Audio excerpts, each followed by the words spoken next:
Okay, so we today we are going to discuss about this weak interaction, current interaction. Actually, the weak interactions we are actually describing it as a current interaction and the neutral current interaction. First, we will discuss about the current interaction, and later you will see the neutral current interactions जो होती है वो कैसी होती हैं. Actually, it is because of the mediating quanta which is responsible for the interaction, so we name them as current interaction or the neutral current interactions. As you know that in weak interaction we have the mediating quanta bosons as W plus minus and Z0. Depending upon कि अगर आपका mediating quanta W plus minus है, we will call them as current interaction, and if the mediating quanta is Z0, this is a separate topic, we are going to discuss it about later in the next lecture, but फिलहाल we are going to discuss about the current interaction. So this is very again I'm going to start from the previous lecture जहाँ पे हमने VA theory of weak interactions पढ़ा था. So the study of this weak interaction actually begins with the discovery of beta decay. As I said yesterday, the Fermi theory of beta decay, that is neutron going to proton plus electron entering neutrino, or the proton goes to neutron plus positron plus some neutrino. This is the beta decay. So the study of these weak interactions actually started with the discovery of this beta decay. This process is what we call as a beta decay. And again, as I said, following the QED model, quantum electrodynamics model, the Fermi proposed that following QED, Fermi proposed that the beta decay process, that is this process, that the beta decay process, that is this particular process, either neutron going to proton or proton going to neutron, be due to the 4 fermion interaction, be due to the 4 fermion interaction.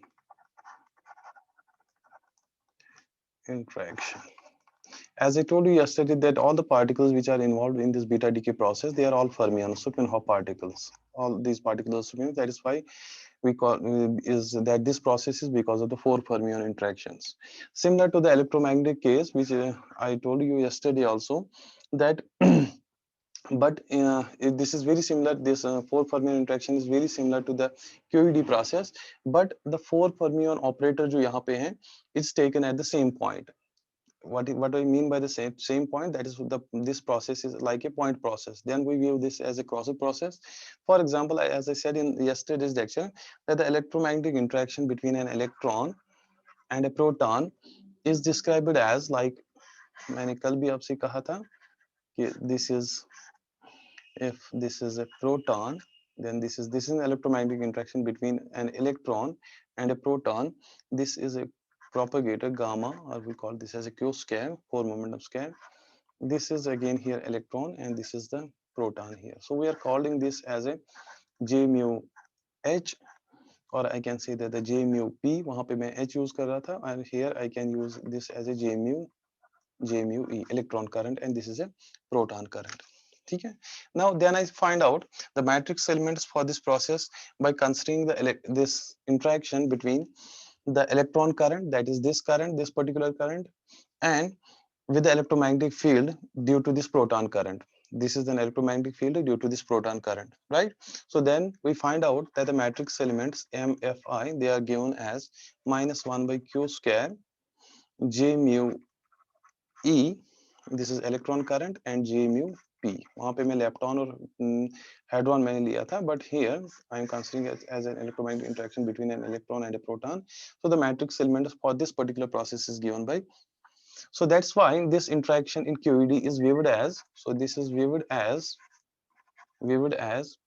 current interaction. Current interaction. Okay. So this is. Again the repetition of the same thing which we are discussing in the previous lecture. Now then I say in terms of the Dirac matrices, the matrix elements may be written as these matrix elements. When I consider when I take into the consideration the Dirac matrices, the matrix elements may be written as MFI is E square, then some UP bar, this gamma mu, this is a propagator, and UP then minus 1 by q square ue bar gamma mu ue. This is an electron current, right?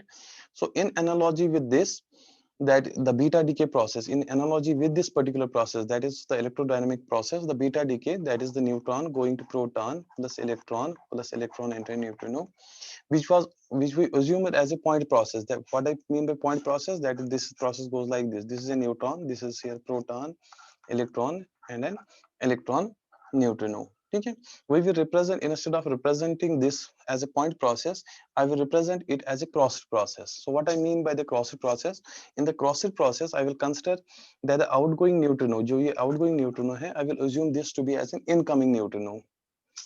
Huh? Fine. So as a Crossit process, you can name all these figures in figure 1 and figure 2. So this particular process, this point process, which I was saying, okay, this is a neutron coming, then we have this, this is a neutron, then we have this proton, electron, and an electron and a neutrino. This is an outgoing neutrino. So in the Crossit process, I will assume this proton, this outgoing neutrino, to be as the incoming this. So how I will represent this as a Crossit process, like this. So here I will consider, let this be a neutron and this be a neutrino, an incoming neutrino. Here it was an outgoing neutrino, here I am taking it as an incoming neutrino. So then we have this as the electron and this here as a proton. So very much similar to your QED process, the electromagnetic interaction between an electron current. So I will represent this like this and this and this. So this is, I will represent this as J mu H, that is the hadronic current, and this J mu L, which is a leptonic current. So this is the same process. So you can name this as figure, the first figure you can name the figure 1, you can name this as a figure 2. Figure 3, right? So in the Crossit process, what we are actually doing, this outgoing neutrino thus becoming an incoming neutrino. Okay. Now on comparison of this figure 3 with the figure 2, what is the, with the figure 1, what is figure 1? This is the figure 1, this is the figure 1. So comparing this figure 1, that is for the QED process, that is electromagnetic interaction between an electron and a proton, and this particular figure, which is an Crossit process of a beta decay, the interaction, that is this beta decay interaction, we can view this as an interaction between a hadronic current and the leptonic current. See? So that is why, since that process there in the QED we call as a current interaction, that is why this is actually very similar to that particular thing. So we view this as again a current interaction. Current interaction. This is, we already have discussed it in the previous lecture. So this is why we call this as a current interaction. So what will be the matrix elements for this particular process that I have also obtained yesterday? So let me write it here, the matrix elements for this particular process, that is this current interaction. This is V current interaction. We call matrix elements, I can write as a G as a coupling constant, then UP bar, okay, gamma mu UN, and UE bar gamma mu u nu.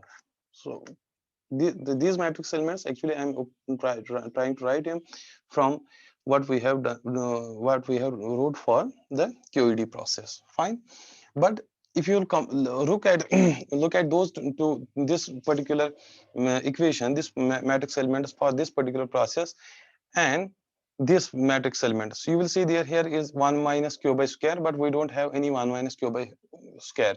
So this is what we call as a propagator. So there is no propagator involved in the process, as the process is, because the process is a point process. Here the propagator is involved because that is not a point process. We have some electromagnetic field because of the proton current, right? So we do not have any propagator involved here. So I will write here no propagator is involved here, because the process is point process.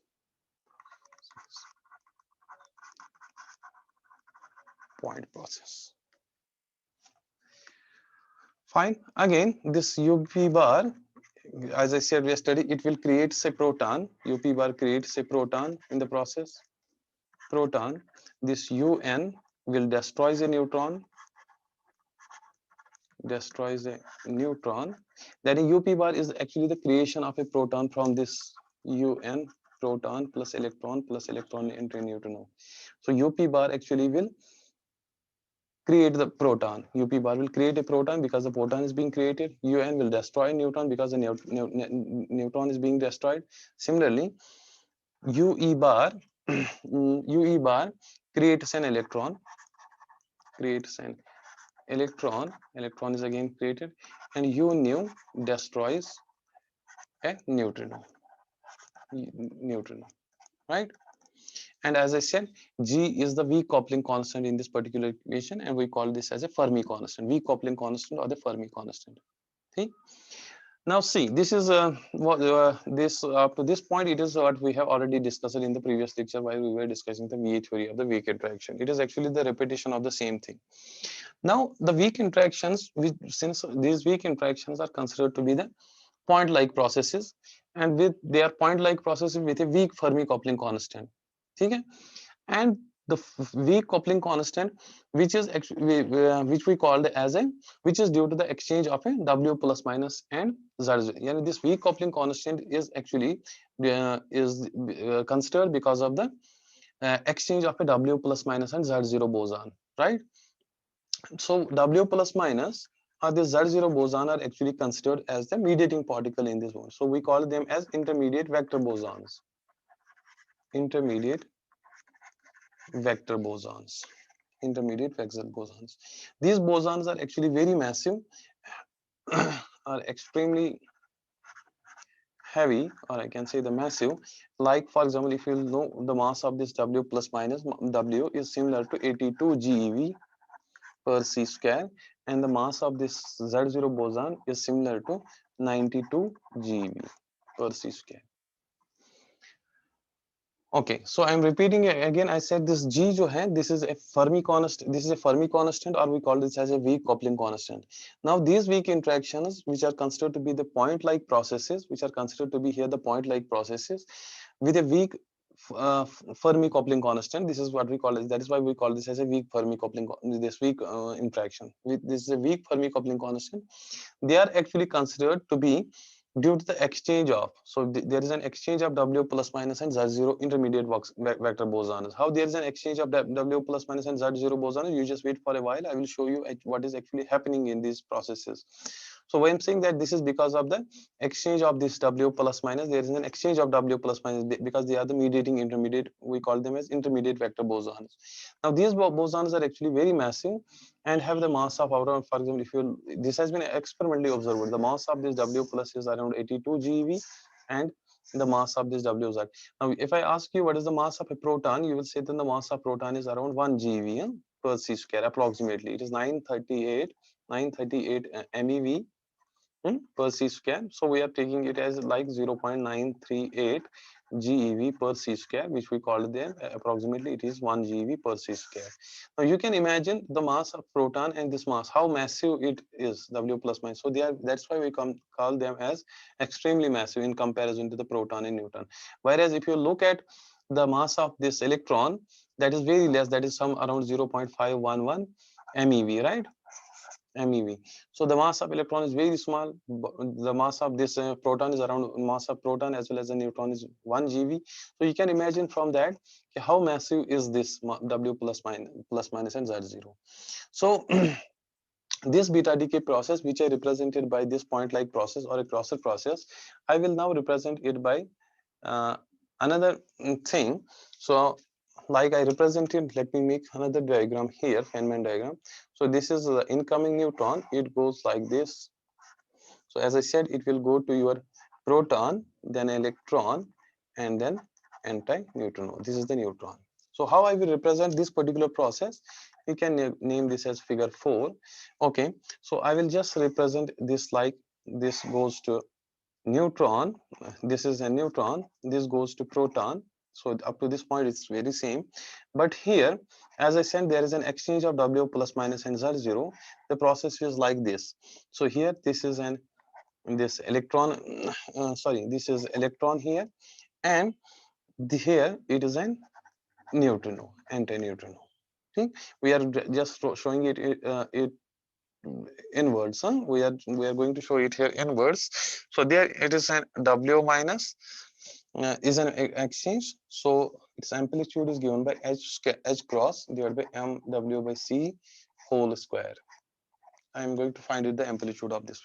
So this particular point process is actually, as I said, so it's not like a point process. In the Crossit process, there is an exchange of W plus minus. Okay, either W plus and W minus. Right. So let me try to find out the amplitude, and I will show you what is actually happening in these processes, so that the proton goes to the neutron and the neutron goes to the proton. So these weak interactions, as I said, they are actually mediated by this W plus minus and Z0 bosons. Now, in case of this W plus minus, the flavor of the quarks interacting with the gauge boson. So this is what, again, we call this as a gauge boson. Gauge boson. Actually, the flavor of the quarks interacting with this gauge boson, that is W plus minus, change their flavors. Kaise? How does it change the flavor? For example, W plus minus will couple to the quark pairs. So W plus minus couples to quark pairs. Now, what quark pairs? What are the quark pairs? Since you know that the quark pairs are up, down, charm, strange, and top, bottom. These are the quark pairs. So this W plus minus actually couples to these quark pairs. How does it couple? So, like for example, up quark goes to the down quark, and it will couple to this W plus minus. W plus or W minus is one and the same thing. Okay. Similarly, this charm goes to the strange quark, and it again couples with W plus. Then this top will go, this top quark will couple to the bottom quark, and will couple with W plus, and it will go to the. So this is about how W plus minus will couple to the quark pairs. Similarly, this W plus minus also couples to the lepton pairs. W plus minus also couples to the lepton pairs. Now again, you know the lepton pairs कौन से हमारे पास हैं? We have electron and electron neutrino. We have mu and muon neutrino, and then we have tau and tau neutrino. These are the lepton pairs. So how does it couple? So it couples like this. This electron neutrino will couple to W minus or W plus. Then it will go to the electron. Similarly, this muon neutrino will couple to W plus, and it will go to muon. And then we have this tau neutrino, it goes to tau, and it couples with W to this. That means what I mean by this, it will couple to this. That means the up quark will interact with this gauge boson W plus, which is a intermediate vector boson, and as a such it will change its flavor. Change its flavor means up quark will be converted to the down quark, charm will be converted to the strange, top will be converted. Similarly here it will interact with this W plus minus, and it goes like an electron neutrino will go to electron, muon neutrino go to muon, tau neutrino will go to tau, right? So this is actually what is happening in these processes. So it is actually this process that is responsible, it is actually these processes that is responsible for the beta decay. So let me go back to this particular thing. I will show you what is actually happening this to this particular case.